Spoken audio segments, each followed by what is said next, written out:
Hello दोस्तों, welcome back to my channel. कैसे हैं आप सब? आई होप आप सभी अच्छे होंगे, खुश होंगे और अपनी प्रिपरेशन कर रहे होंगे। तो कैसी चल रही है आप लोगों की प्रिपरेशन? और D+B की PRT की जो मैंने बुक मंगाई थी, उस बुक के फर्स्ट पेपर को हम सॉल्व कर रहे हैं अब। और फर्स्ट पेपर उसके जो फर्स्ट पार्ट के अंदर हमारे 100 क्वेश्चन आते हैं और उसके अंदर अलग अलग सब्जेक्ट डिवाइडेड है। फर्स्ट सब्जेक्ट इसमें आता है रीजनिंग।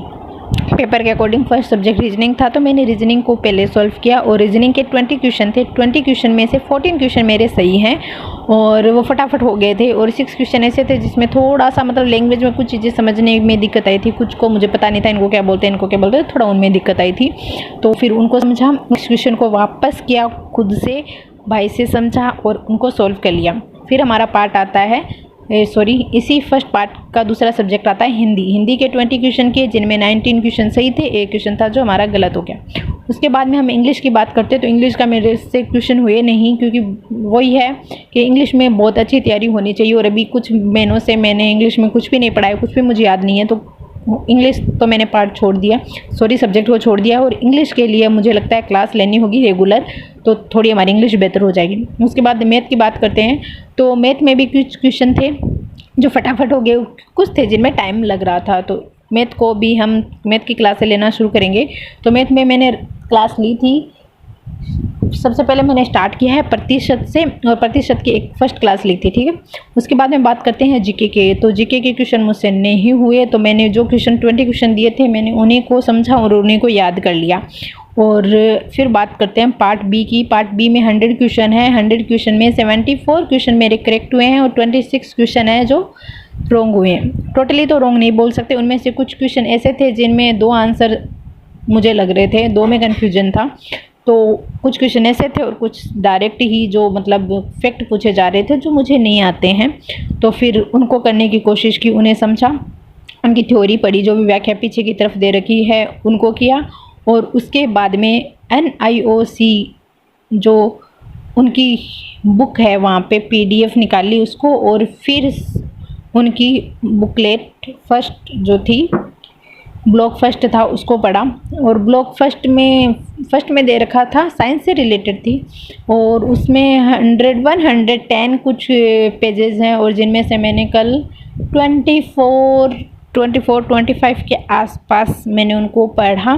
तो उनके अंदर ज़्यादातर तो मतलब प्रस्तावना दे रखी थी, साइंस से रिलेटेड ही चीज़ें थी। तो मैंने सोचा चलो इनको पहले पढ़ लेते हैं, जिससे क्या होगा कि हमारे पेडोलॉजी से संबंधित और जो मेथोलॉजी है उनसे संबंधित जो हमारा माइंड है थोड़ा और डेवलप हुआ, थोड़ा और खुलेगा, क्योंकि हम क्वेश्चन भी कर रहे हैं साथ में थ्योरी भी पढ़ते रहेंगे, तो डाउट्स अगर होंगे तो क्लियर होते जाएंगे 1 बाय 1 करके। तो इसीलिए मैंने उस पर भी ध्यान देना शुरू कर दिया है। और मैथ की और इंग्लिश की क्लासें हम रेगुलर लेंगे D+B के लिए। और रीजनिंग के तो जो क्वेश्चन आ रहे हैं 1 बाय 1 उसी तरीके से हम करते रहेंगे, तो हमें पैटर्न भी समझ में आ जाएगा और जो हमारे टॉपिक हैं वो भी क्लियर हो जाएंगे। इसमें मैंने सिर्फ रीजनिंग के अंदर अगर चैप्टर वाइज देखे तो मैंने फर्स्ट ही चैप्टर किया था जो कोडिंग डिकोडिंग का था, अदरवाइज मैंने कोई भी चैप्टर इसका आगे नहीं किया है। पर मैंने कल क्वेश्चन किए थे तो उसके अकॉर्डिंग मुझे लग रहा था कि चैप्टर करने की भी ज़रूरत होगी, तो एक 2 चैप्टर होंगे जिन्हें करने की ज़रूरत होगी, अदरवाइज हम कर सकते हैं उनको। और हिंदी में भी कुछ करने की ज़रूरत नहीं है, हम 30 डेज तक तो इसी पेपर को करेंगे। जैसे हिंदी हो गया, रीजनिंग हो गया, इनके टॉपिक नहीं करेंगे, कुछ सब्जेक्ट हम अभी छोड़ देंगे।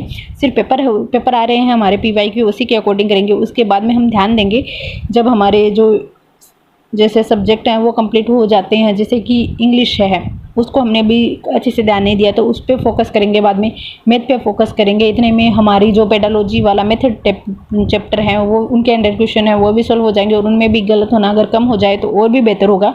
तो हम अब अच्छे से तैयारी करने वाले हैं। और मैंने अभी तक कोई भी क्लासेस नहीं लिए, ना ही यूट्यूब से मैंने कुछ भी क्लासेस लेने का सोचा है। मैंने सर्च ज़रूर किया था पर मुझे कुछ अच्छा मिला नहीं, और ना ही किसी का कोर्स अभी तक लिया है। तो मैं सोच रही हूँ कि अभी तक कोई वैकेंसी भी नहीं है, और वैकेंसी ना होने की वजह से हम 30 डेज तक इसी को करते हैं। और इसको करने के बाद में अगर कोई वैकेंसी आती है, कोई सूचना आती है और कोई डाउट होते हैं तो हम क्लासें लेंगे। बाय बाय, टेक केयर, अपना ध्यान रखिए, पढ़ते रहिए, सब्सक्राइब कर दिए।